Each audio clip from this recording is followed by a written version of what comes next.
السلام علیکم ورحمۃ اللہ وبرکاتہ۔ جی یہ جو حدیث آپ نے لکھی ہے بے حیا ہو جا پھر جیسے چاہے فیصلہ کر،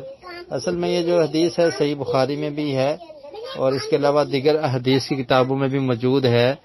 جس کے الفاظ کچھ اس طرح سے ہیں کہ ان مما ادرک الناس من کلام النبوۃ الاولی اذا لم تستحی ففعل ما شئت، اور بعض روایات میں فصنع ما شئت، کہ یہ سابقہ انبیاء کی کلام سے یہ بات چلی آ رہی ہے، یعنی پہلے جو انبیاء گزرے ہیں ان کی شریعت میں سے بعض چیزیں تو منسوخ ہوئی ہیں، لیکن یہ ایسی چیز ہے کہ جو منسوخ نہیں ہوئی، اور سابقہ انبیاء میں اور ان کی قوموں میں بھی یہ چیز پائی جاتی تھی، حیا۔ تو حیا ایک اہم چیز ہے جو سابقہ امتوں میں بھی تھی، اور نبی مکرم صلی اللہ علیہ وسلم کی امت اور شریعت میں بھی یہ موجود ہے، اور حیا کا ہونا یہ ضروری ہے۔ تو اس لیے فرمایا کہ جو انسان حیا نہیں کرتا، حیا سے کورا ہے،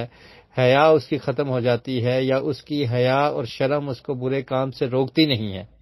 یعنی بے حیا ہو گیا ہے، برے کام کی کوئی پرواہ نہیں ہے، اور اس کی حیا اس کو اس کی برائی سے روکتی نہیں ہے، تو فرمایا کہ جو بے حیا ہو گیا